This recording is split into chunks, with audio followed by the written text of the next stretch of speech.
all I want to say is dynamic clicking is hard, bro.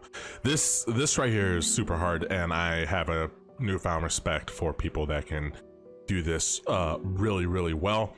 And it's just identifying what I'm doing wrong.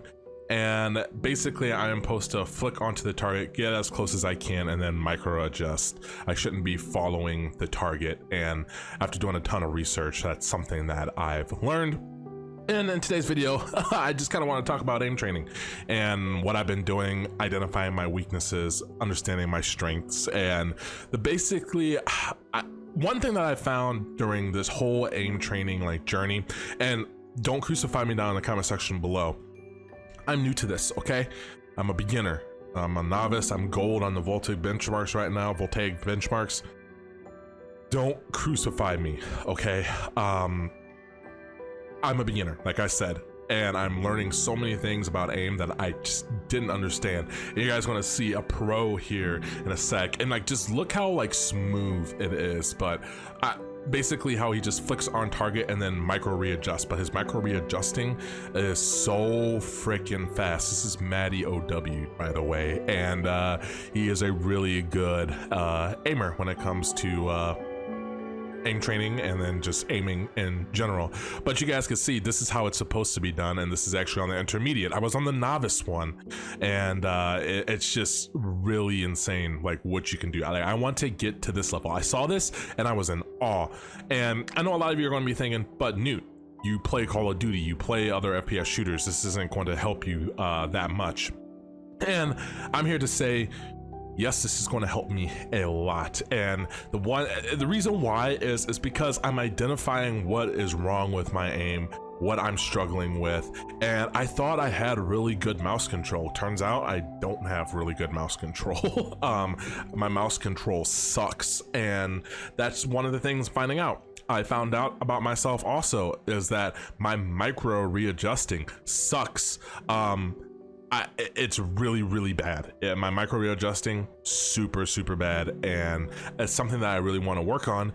And I know a lot of you are going to be like, well, this doesn't transition into game, and I'm going to tell you right now, yes it does. The reason why these scenarios transition into game or into whatever game you're playing, whether it be Valorant, CSGO, COD, Apex, whatever, is because you're going to be using these aspects of aiming no matter what you do. And I thought mine was really good, and turns out that, like I said, my shot is not that good because my micro readjusting sucks and I need to work on it. But say like I'm using a single a sniper, or if I'm using an assault rifle or SMG, whatever gun I'm using, I still have to micro readjust on target. And micro readjusting, whether you're tracking, flicking, is like one of the biggest things in aiming that I've found. Getting on target for me is not too hard. It's just that micro readjusting, and it's just something that I think is overlooked, and not a lot of people understand it, and I didn't understand it. So ignorance is bliss, right? I really thought that like, oh, aim training is it's stupid, something I don't have to do, it doesn't translate into game. Boy, was I wrong. And I'm here to apologize all the videos that I made saying, no, I don't aim train, I have really good aim. Guys, my aim is dog, bro. Like, and another thing that if you guys notice, like when I'm flicking onto targets, it's not a smooth flick, it's not a smooth like micro, like right there, you guys see my crosshair just kind of wiggling around. It's not smooth, it's not nice, it's not pretty, like, and I want to get my aim really crisp for this next Call of Duty. And I know a lot, even like the visual recoil, even all those things, like it's not something that like I'm too concerned about, because I'm really only paying attention to the center of my screen. Even here, like on the static clicking, and you can, is that what it's called, the static, I don't know, just going through micro, I don't even know what this is called, but like you guys can see when I overflick and I quickly micro readjust, I'm quickly micro readjusting every time I overflick. And a lot of people are going to ask, well, isn't it better to underflick or overflick, whichever one? It doesn't really matter in my personal experience, and that's not a lot, but every research that I have seen, some people say it's better to underflick, some people say it's better to overflick. and then most of them, the general consensus is that you're going to overflick and underflick no matter what. So why not train for both to micro readjust both ways? Because just like in basketball, just like in soccer, there is no left or right in aiming, right? And another thing, one of my strong suits, even when it comes to tracking on screen, right here, you guys could see as I'm tracking, I'm like micro readjusting to try to stay on target, and I'm trying to react towards when the target switches, not trying to predict it. And that's just one of the things that I'm slowly picking up on. I was trying to prepare to react to like when it, or trying to predict when he was going to, like the bot was going to switch positions. And that's one of the things that you don't want to do. You want to train for reaction, not prediction, right?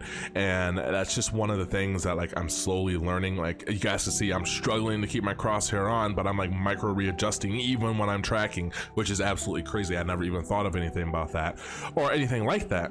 But these are just all done on Aim Labs. It's free voltaic benchmarks. You guys can look them up. And it's something that I'm just super excited for, to grind on top of like Call of Duty. And I have, even after a week and a half in, I have noticed some huge improvements to my aim, especially in game, because I understand like the mechanics of it. And I'm understanding like what needs to be done in the moment. Like you can't teach like game knowledge, right? You can't teach game sense or reacting to like what's going on in game. I have over 12 years into Call of Duty, like playing all the Call of Duties, guys. Like I know Call of Duty's pretty much been the same for the past 12 years. Each situation is pretty much the same. Mechanics are a little different, the way people play are just a little different, but it's pretty much the same game, and I don't really need to like train for that.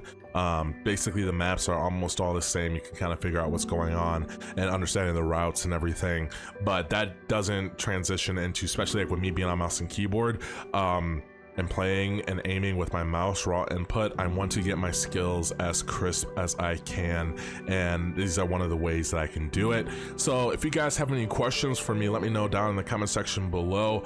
I got gold on the voltaic benchmarks, and I know, but I'm starting out slow, and I want to make sure I get the fundamentals right. I'm not like rushing through things. I'm not trying to get super high scores. I really don't care about the scores. I'm trying to perfect the technique, and improve on my technique and being better, right? My lines aren't as crisp as I would like them to be. They're kind of like shaky. You guys can kind of see in here, it's a little shaky. I want to be nice and smooth. I want to like work on that. So I'm just giving you guys a quick update. I hope you guys enjoy the video. Always remember, stay blessed and stay humble. And like I said, I'm super curious down below, what do you guys think? Are you aim training? Is this something that might convince you? And if you guys have any pointers for me, like I said, I'm a beginner and I'm here to go on this journey, and we are here to go on this journey together, and I'm kind of wanting to document it. As always, guys, remember, stay blessed and stay humble, and I'll catch you in another video. Peace.